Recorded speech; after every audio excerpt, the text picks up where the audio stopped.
Bismillahirrahmanirrahim. Alhamdulillahi rabbil alamin. Wassalatu wassalamu ala asyrafil anbiya'i wal mursalin. Nabiyyina Muhammadin sallallahu alaihi wasallam wa ala alihi wa sahbihi ajma'in. Muslimin dan muslimat yang dirahmati Allah. Assalamualaikum warahmatullahi wabarakatuh.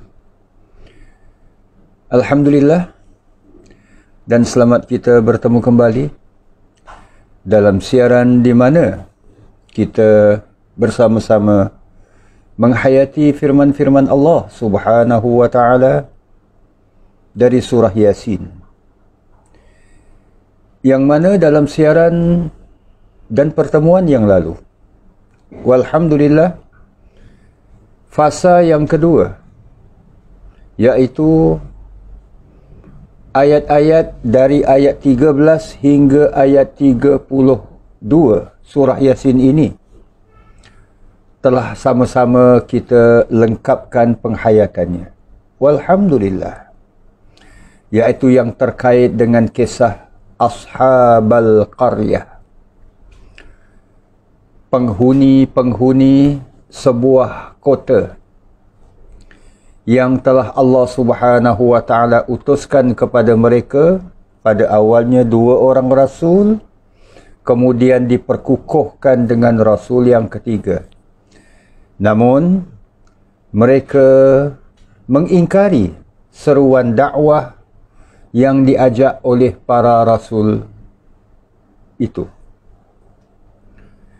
Kemudiannya mereka mengancam para rasul ini. Bukan sahaja mereka menolak dakwah para rasul itu, malah mereka mengancam, dan ada sebahagian riwayat mengatakan para rasul ini dibunuh. Namun daripada luar kota datang seorang lelaki yang beriman, yang bergegas-gegas cuba memperkukuhkan, memperteguhkan dakwah dan seruan para rasul itu. Namun lelaki yang beriman ini, yang juga merupakan orang daripada bangsa negeri tersebut, bandar tersebut, cuma tinggalnya di luar kota, ia juga mengalami nasib yang sama. Ia dibunuh. Itulah yang apabila ia dimasukkan ke dalam syurga, ia menyatakan, alangkah baiknya kalau penduduk qaryah ini, kaumku ini, mengetahui nikmat yang dikurniakan oleh Allah di dalam syurga ini. Jadi muslimin dan muslimat yang dirahmati Allah, demikianlah sedikit ringkasan daripada kisah Ashabal Qaryah yang tertera dalam fasa yang kedua, iaitu antara ayat 13 hingga ayat 32. Nah, izinkan saya para jamaah mengajak para jamaah kita berpindah ke fasa yang ketiga. Fasa yang ketiga ini adalah antara ayat 33 hingga ayat 40. Ayat-ayat yang mengandungi ajakan, pelawaan daripada Allah Subhanahu wa taala supaya manusia ini merenung alam ciptaan Allah. Manusia yang dikurniakan akal fikiran, gunakanlah untuk memikirkan dan merenungi alam ciptaan Allah Subhanahu wa taala yang maha luas ini. Marilah kita menyelongkarnya, namun pada siaran kali ini kita ingin menghayati 3 ayat pertama dari fasa yang ketiga ini, iaitu antara ayat 33, 34 dan 35. 3 ayat ini, insya-Allah. Ayat-ayat yang sebagai Ayah maksudnya tanda, bukti kebesaran Allah. Dan bukti kebesaran Allah ini sebenarnya adalah yang wajib disyukuri. Yuk kita hayati 3 ayat ini.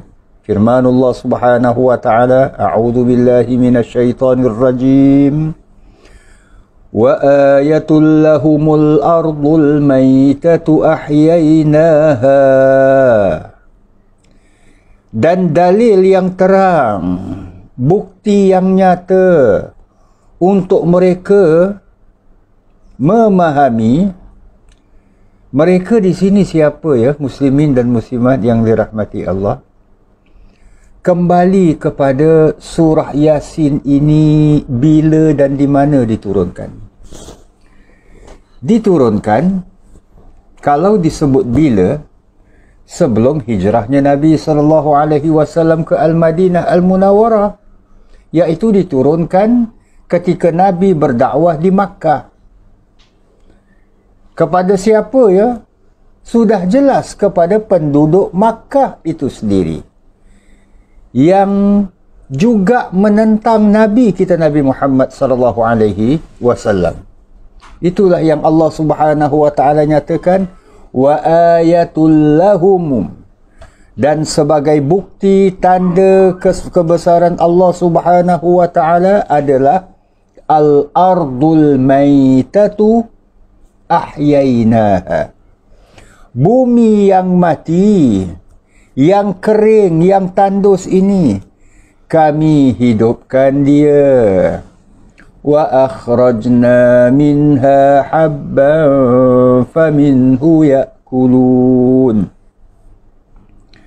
Serta kami keluarkan daripadanya, iaitu daripada bumi yang mati ini, yang kering ini, biji-bijian. Habba, biji-bijian ataupun benih-benih. Faminhu ya'kulun. Dan daripada benih-benih ini, biji-bijian ini, yang kemudiannya tumbuh, membesar, menjadi pohon, menjadi buah dan sebagainya, daripadanya ya'kulun, mereka makan. وَجَعَلْنَا فِيهَا جَنَّاتٍ مِّن نَخِيلٍ وَأَعْنَابٍ. Dan kami jadikan di bumi itu jannat, kebun-kebun kurma, min nakhil, nakhil, kebun-kebun ataupun pokok-pokok kurma, wa a'nab, buah-buah anggur, wa fajjarna fiha minal uyun. Dan kami pancarkan padanya beberapa mata air, yang mana dengan mata air ini membolehkan pokok-pokok kurma, pokok-pokok anggur ini hidup subur. So ini ayat 34. Liyakulu min samarihi wa ma amilathu aydihim. Supaya mereka, kata Allah, supaya mereka makan dari buah-buahan itu, wa ma amilathu aydihim, dan apa yang dikerjakan oleh tangan-tangan mereka, iaitu di samping apa yang Allah Subhanahu wa taala tumbuhkan, mereka membajaknya, mereka menyemainya, mereka membesarkan dan meluaskan tanam-tanaman ini, tumbuh-tumbuhan ini, diusahakan oleh tangan mereka ini. Afala yashkurun. Ini penghujung ayat 35. Maka patutkah mereka tidak bersyukur? So, muslimin dan muslimat yang dirahmati Allah, inilah ayat-ayat 33, 34 dan 35 yang ingin sama-sama kita hayatinya. Pertamanya, muslimin dan muslimat yang dirahmati Allah, so ayat 33 ni datang selepas ayat 32. Dan ayat 32 adalah penghujung fasa yang kedua, kisah Ashabal Qaryah. Persoalannya adalah, mengapa ayat-ayat ini, iaitu ayat 33 hingga 35 ataupun fasa yang ketiga ini keseluruhannya nanti, ayat-ayat ini difirmankan Allah selepas kisah Ashabal Qaryah? Boleh saja isu yang lain, ayat-ayat yang mengandungi topik yang lain boleh difirmankan oleh Allah pada kedudukan ayat 33 dan seterusnya, fasa ketiga ni. Tapi kenapa ayat-ayat yang menjadi tanda kebuktian, kehebatan, kemampuan dan kebesaran Allah, ianya difirmankan? So, muslimin dan muslimat yang dirahmati Allah, kita imbas balik apa yang terkisah dalam Ashabal Qaryah ini, di mana di penghujung kisah Ashabal Qaryah Allah Subhanahu wa taala mengkhabarkan bahawa apa yang terjadi pada Ashabal Qaryah setelah para rasul bertiga itu mereka bunuh. Bahkan setelah rajulun, seorang laki-laki yang beriman ini, yang datang min aqsal Madinah, yang datang daripada luar kota, yas'a, bergegas-gegas ini, ia juga, lelaki beriman ini juga turut dibunuh, yang kemudian dimasukkan ke dalam syurga. Apa yang terjadi pada kaum yang melakukan jenayah tersebut? Sanggup membunuh para rasul yang tak mengharapkan apa-apa balasan ganjaran, tak inginkan sebarang gaji daripada penduduk negeri itu. Lelaki beriman ini juga mengalami nasib yang sama. Kaum itu, muslimin dan muslimat yang dirahmati Allah, Allah turunkan azab dengan hanya sekadar sayhatan wahidah, satu letusan suara saja mereka habis. Namun muslimin dan muslimat yang dirahmati Allah, sebelum mereka habis, Allah Subhanahu wa taala telah menguji mereka. Itu yang kemudiannya dengan ujian Allah ini mereka menuduh para rasul yang bertiga ini datang, maaf cakap, bawa suai, bawa nasib malang kepada mereka. Apa dia? Inilah yang ingin kita lihat. Kaitan fasa yang kedua kisah Ashabal Qaryah ini dengan ayat-ayat yang sedang kita hayati, permulaan fasa yang ketiga. Tanda-tanda kebesaran Allah, bukti-bukti kehebatan Allah. Ayat 33 hingga 35 ni. Apa dia, muslimin dan muslimat yang dirahmati Allah? Antara nikmat yang Allah kurniakan, yang Allah uji kepada Ashabal Qaryah adalah income mereka, pendapatan mereka. Kedudukan mereka sebagai sebuah daerah yang berhampiran dengan laut, yang menyebabkan sebahagian daripada mereka ini terlibat dalam industri nelayan. Mereka menangkap ikan, hasil pendapatan laut, untuk menjadikan itu adalah sumber pendapatan mereka. Di samping itu, Ashabal Qaryah, negeri mereka ini juga adalah tanah yang subur, yang mana mereka ini memperoleh hasil pendapatan negeri mereka adalah daripada bercucuk tanam, buah-buahan, tanam-tanaman yang kemudiannya mereka manfaatkan, termasuklah mereka ekspor ke daerah-daerah yang lain selain daripada untuk kegunaan mereka. Allah uji dengan menurunkan cuaca ataupun keadaan kemarau yang menyebabkan pertamanya hasil tanaman mereka ini habis. Itu yang mereka menuduh. Ashab al-Qaryah ini menuduh para rasul yang bertiga ini datang bawa suai, bawa nasib malam. Kalau mereka tak datang, nasib kami tak macam ni pe. Ni pasal mereka datanglah, sebab itu terjadinya kemarau. So maka disitulah muslimin dan muslimat yang dirahmati Allah. Allah menyatakan, akhirnya tanam-tanaman tumbuh-tumbuhan ini sebenarnya adalah merupakan sebahagian daripada kurniaan dan nikmat Allah. InsyaAllah nanti juga akan kita lihat apa kaitannya dengan orang-orang Makkah di mana surah Yasin ini diturunkan. Tanah mereka tandus juga kan? Kering. Apa ada? Nak tanam kopi pun tak jadi. Nak tanam daun ketumbar pun tak jadi. Nak tanam apa pun tak jadi. Tanam orang dah tentu-tentu tak jadi. Jadi muslimin dan muslimat yang dirahmati Allah, inilah dia kaitan antara bumi yang subur dengan tanaman dan tanaman yang tumbuh dan juga makanan manusia. Ini kaitan dia.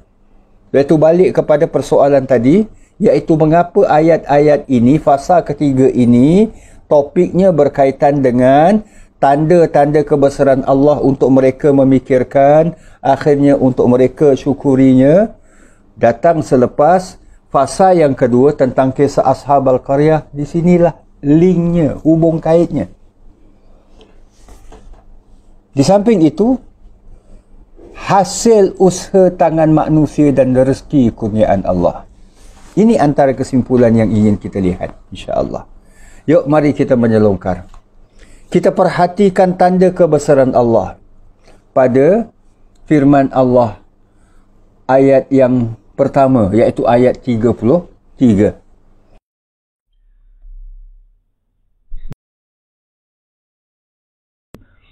إلى حضرة النبي محمد صلى الله عليه وسلم، ثم إلى الصحابة والتابعين وتابع التابعين ومن تبعهم بإحسان إلى يوم الدين، ثم إلى أرواح جميع المؤمنين والمؤمنات والمسلمين والمسلمات، خصوصا لمن اجتمعنا هاهنا بسببهم.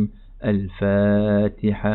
أعوذ بالله من الشيطان الرجيم. بسم الله الرحمن الرحيم. الحمد لله رب العالمين الرحمن الرحيم مالك يوم الدين إياك نعبد وإياك نستعين اهدنا الصراط المستقيم صراط الذين أنعمت عليهم غير المغضوب عليهم ولا الضالين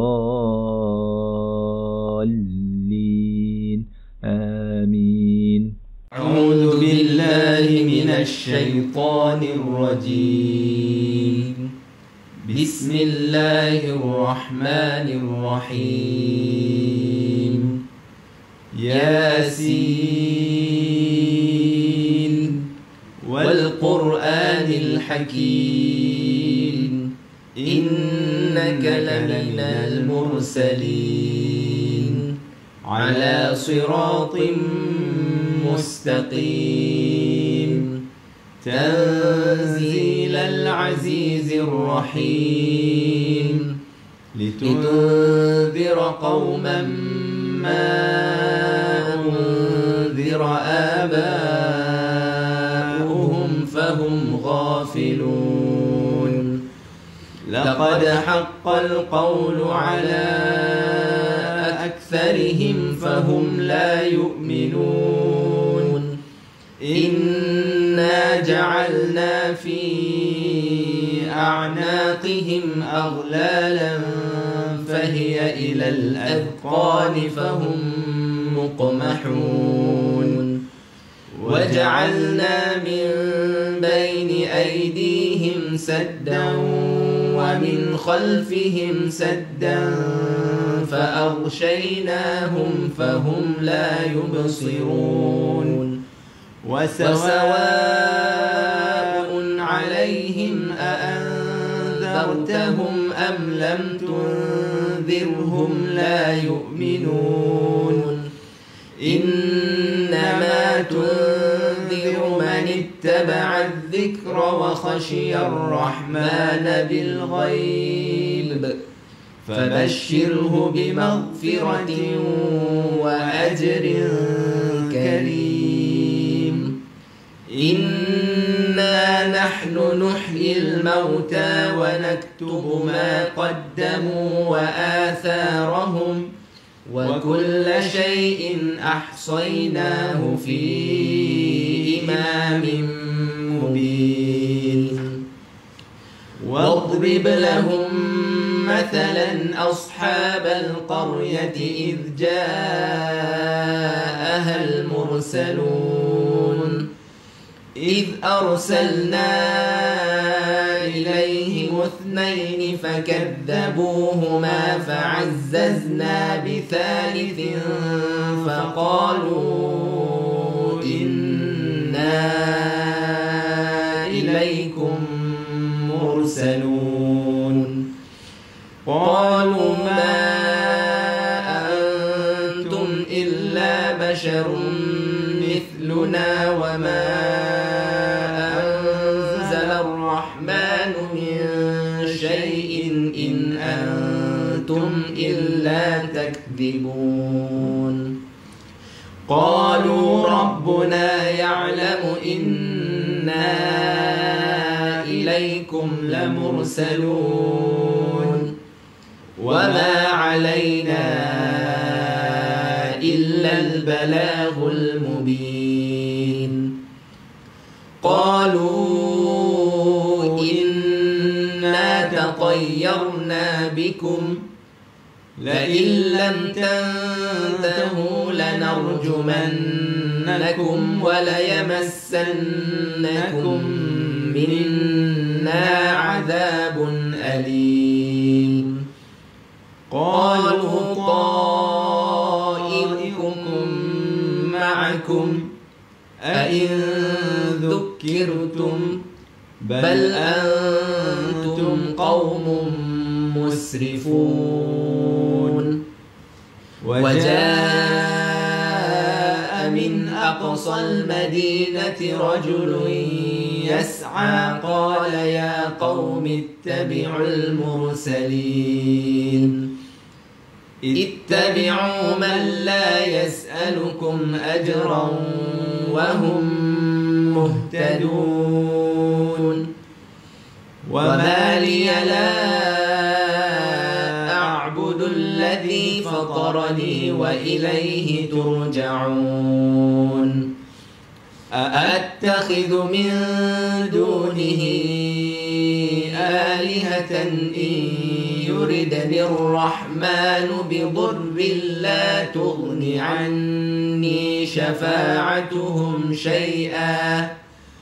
لا تغن عني شفاعتهم شيئا ولا ينقذون إني إذا لفي ضلال مبين إني آمنت بربكم فاسمعون قيل ادخل الجنة قال يا ليت قومي يعلمون بما غفر لي ربي وجعلني من المكرمين وما أنزلنا على قومه من بعده من جند من السماء وما كنا منزلين إن كانت إلا صيحة واحدة فإذا هم خامدون يا حسرة على العباد ما يأتيهم من رسول إلا كانوا به يستهزئون ألم يروا كم أهلكنا قبلهم من القرون أنهم إليهم لا يرجعون وإن كل لما جميع لدينا محضرون وآية لهم الأرض الميتة أحييناها وأخرجنا منها حبا فمنه يأكلون وجعلنا فيها جنات من نخيل وأعناب وفجرنا فيها من العيون ليأكلوا من ثمره وما عملته أيديهم أفلا يشكرون سبحان الذي خلق الأزواج كلها مما تنبت الأرض ومن أنفسهم ومما لا يعلمون وآية لهم الليل نسلخ منه النهار فإذا هم مظلمون والشمس تجري لمستقر لها ذلك تقدير العزيز العليم والقمر قدرناه منازل حتى عاد كالعرجون القديم لا الشمس ينبغي لها أن تدرك القمر ولا الليل سابق النهار وكل في فلك يسبحون وآية لهم أنا حملنا ذريتهم في الفلك المشحون وخلقنا لهم من مثله ما يركبون وإن نشأ نغرقهم فلا صريخ لهم ولا هم ينقذون إلا رحمة منا ومتاعا إلى حين وإذا قيل لهم اتقوا ما بين أيديكم وما خلفكم لعلكم ترحمون وما تأتيهم من آية من آيات ربهم إلا كانوا عنها معرضين وإذا قيل لهم أنفقوا مما رزقكم الله قال الذين كفروا للذين آمنوا أنطعم من لو يشاء الله أطعمه إن أنتم إلا في ضلال مبين ويقولون متى هذا الوعد إن كنتم صادقين ما ينظرون إلا صيحة واحدة تأخذهم وهم يخصمون فلا يستطيعون توصية ولا إلى أهلهم يرجعون ونفخ في الصور فإذا هم من الأجداث إلى ربهم ينسلون قالوا يا ويلنا من بعثنا من مرقدنا هذا ما وعد الرحمن وصدق المرسلون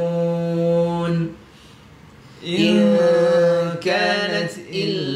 صيحة واحدة فإذا هم جميع لدينا محضرون فاليوم لا تظلم نفس شيئا ولا تجزون إلا ما كنتم تعملون إن أصحاب الجنة اليوم في شغل فاكهون هم وأزواجهم في ظلال على الأرائك متكئون لهم فيها فاكهة ولهم ما يدعون سلام قولا من رب رحيم وامتازوا اليوم أيها المجرمون ألم أعهد إليكم يا بني آدم ألا تعبدوا الشيطان إنه لكم عدو مبين وأن اعبدوني هذا صراط مستقيم ولقد أضل منكم جبلا كثيرا أفلم تكونوا تعقلون هذه جهنم التي كنتم توعدون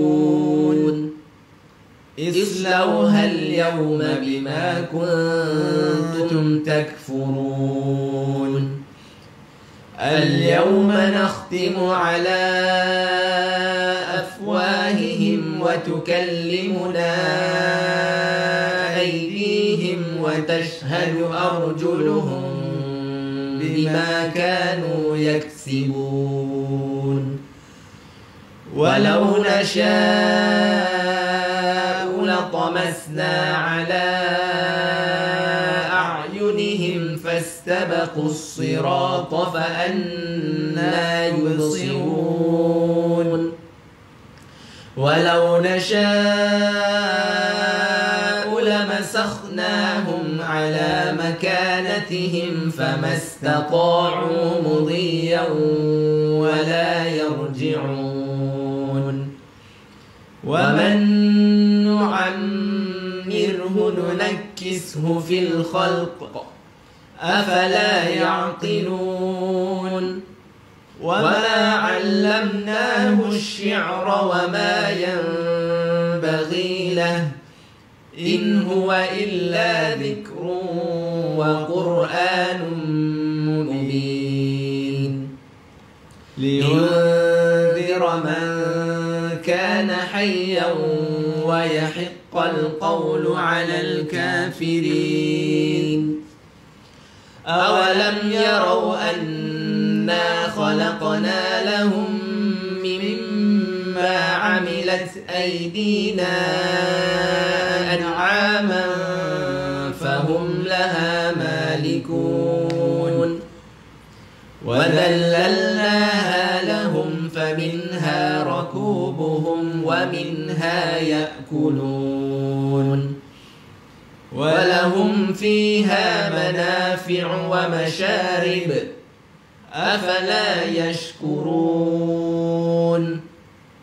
واتخذوا من دون الله آلهة لعلهم ينصرون لا يستطيعون نصرهم وهم لهم جند محضرون فلا يحزنك قولهم إنا نعلم ما يسرون وما يعلنون